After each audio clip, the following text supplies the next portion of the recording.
صحیح بخاری میں حدیث ہے، نبی علیہ السلام فرماتے ہیں میں نے خواب میں دیکھا کہ میں نے یوں تلوار لہرائی ہے تو اس کا اگلا حصہ ٹوٹ گیا، تو میں نے اس کی تعبیر کی ہے کہ احد میں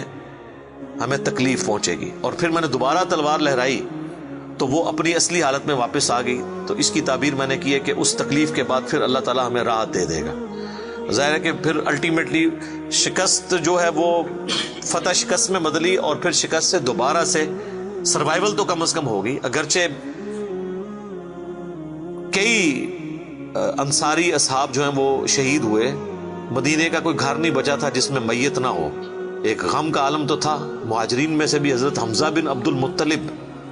ان کا غم ہی رسول اللہ کے لیے بہت بڑا تھا، وہ آپ کے بھائیوں کی جگہ بھی تھے اور چچا بھی تھے، دودھ پیتے،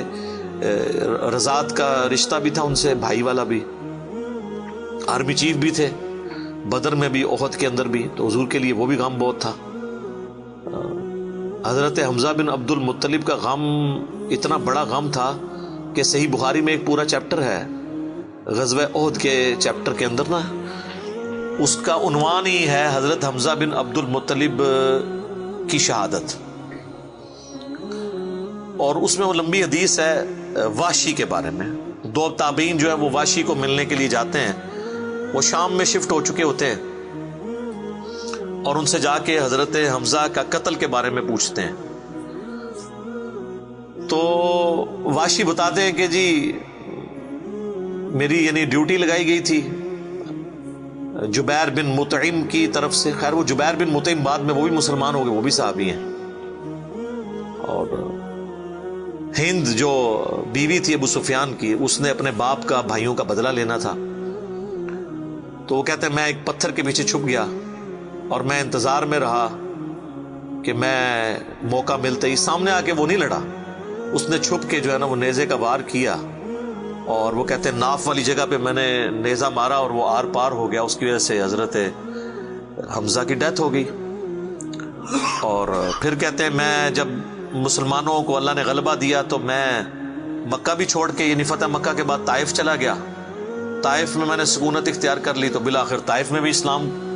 پہنچ گیا، وہاں کے قبائل نے بھی اسلام قبول کر لیا، چاروں ناچار میرے پاس کوئی حل نہیں تھا، تو مجھے میرے ساتھیوں نے کہا کہ رسول اللہ معاف کرنے والے ہیں، تم حضور کے سامنے پیش ہو، اللہ تعالیٰ تمہاری غلطی معاف کر دے گا، تو میں بھی ان لوگوں کے ساتھ چلا گیا۔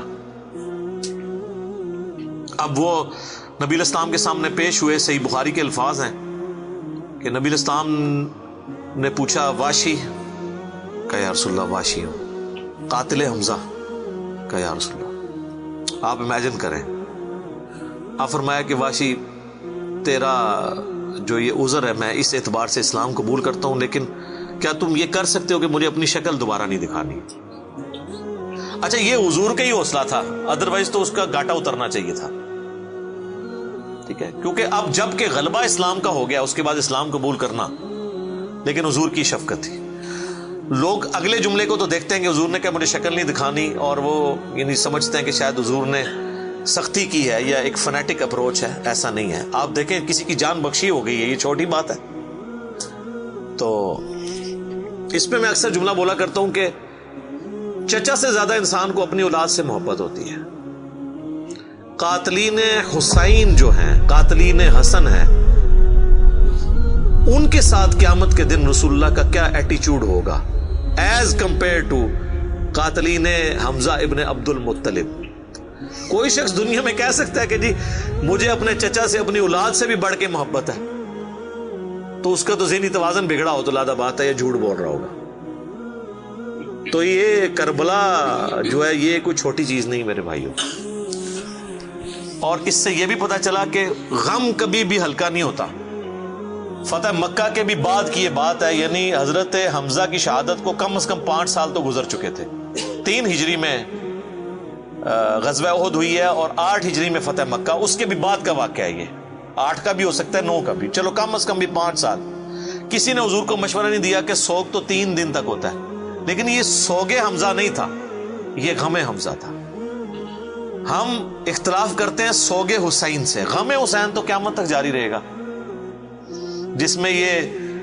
پیٹنے والا ماتم والا معاملہ نہ ہو، بلکہ حسین علیہ السلام کی اس دعوت کو یاد کیا جائے۔ خیر حضرت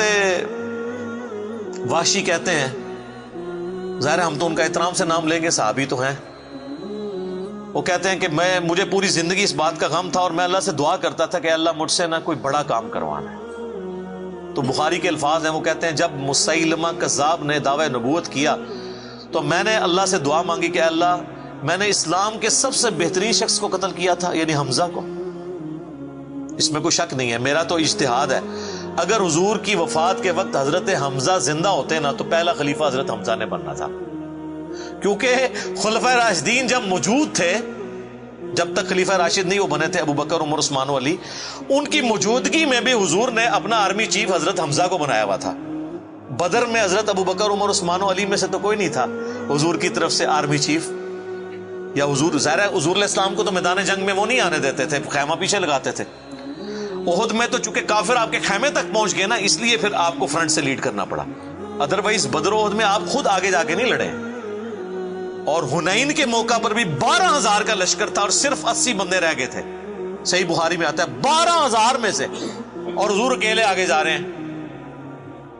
اور پھر آپ کی دلیری کی وجہ سے آپ نے، بخاری کے الفاظ ہیں، آپ نے زمین سے یوں مٹھی بھری مٹی کی اور یوں کافروں کی طرف بھیجی، اور قرآن میں اس کا ذکر ہے وَمَا رَمَيْتَ إِذْ رَمَيْتَ وَلَكِنَّ اللَّهَ رَمَىٰ، اے نبی جب تم نے وہ کنکریاں پھینکی تھی وہ تم نے تو نہیں پھینکی تھی، وہ تو اللہ نے پھینکی تھی، بس وہ مبارک ہاتھوں کی برکت تھی۔ جب آپ نے یوں مٹی پھینکی تو سامنے جو قبیلہ حوازن کے لوگ جن کے تیروں کا مقابلہ کوئی نہیں کر سکتا تھا، ہر ایک کی آنکھ تک وہ کنکر پہنچا، وہ اندھے ہو گئے، اور حضور فرنٹ سے لیڈ کرتے ہوئے انا النبی لا کذب، میں نبی ہوں اس میں کوئی شک نہیں، میں عبد المطلب کا بیٹا ہوں اس میں کوئی شک نہیں، یہ آپ علیہ السلام یہ اشعار پڑھتے ہوئے آگے گئے۔ تو نبی صلی اللہ علیہ وآلہ وسلم کے لیے حمزہ ابن عبد المطلب کی بڑی اہمیت تھی۔ تو اب واشی کہتا ہے جب مسیلمہ کذاب نے دعوی نبوت کیا تو میں نے اللہ سے دعا مانگی۔ دیکھیں اللہ تعالیٰ سب کی دعائیں سننے والا ہے، اور میں نے کہا یا اللہ مجھے موقع دے، میں اسلام کے بہترین شخص کو میں نے قتل کیا ہے تو میں اسلام کے بدترین دشمن کو بھی میں ہی قتل کروں۔ دیکھیں اسلام کا بدترین دشمن وہی ہو سکتا ہے نا جس نے دعوی نبوت کیا ہو اور مسلمانوں کی جمعیت توڑ دی ہو اس وقت میں جب حضور کی ڈیتھ ہو چکی ہے، لیڈر جا چکا ہے، اور پیچھے مینجمنٹ کو کمزور کرنے والی بات ہے ہزاروں لوگوں کا مرتد ہو جانا۔ تو وہ کہتے ہیں کہ میں جب جنگ یمامہ کے لیے ندا کی گئی تو میں بھی اس لشکر میں شامل ہوا، اور میں نے اپنے وہی نیزہ جس سے حضرت حمزہ کو مارا تھا، سر عمر سیریز میں انہوں نے یہ سین فلمائے ہیں، وہ نکالا اور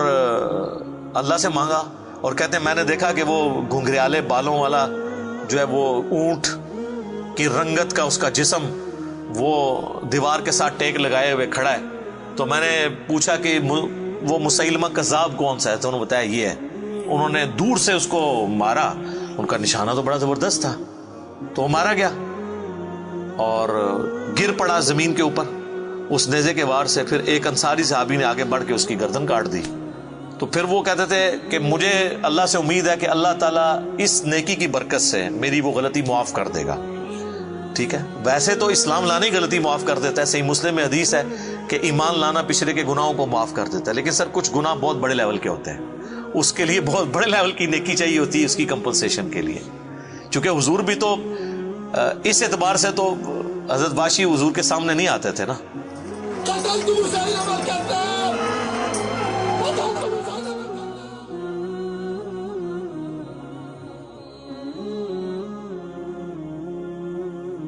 اور یہ کتنی بڑی ان کے لیے تکلیف دہ چیز تھی کہ جس نبی کا کلمہ پڑھا ہے وہ کہہ رہے ہیں مجھے شکل نہیں دکھانی۔ آپ اس تکلیف کو سوچ سکتے ہیں۔ ہاں اب میں یہ سمجھتا ہوں، اللہ سے امید کرتا ہوں کہ قیامت والے دن حضرت واشی حضور کے سامنے اس اعتبار سے پیش ہو سکتے ہیں کہ مجھ سے یہ غلطی ہوئی تو یا رسول اللہ دیکھیں آپ کے سب سے بڑے دشمن کو بھی میں نہیں قتل کیا، تو یہ بہت بڑی سعادت ان کو ملی۔ رضی اللہ عنہم اجمعین وعلیہم السلام۔ صلاۃ بر محمد وآل محمد، اللہم صلی علی محمد وعلی آل محمد واصحابہ اجمعین الی یوم الدین۔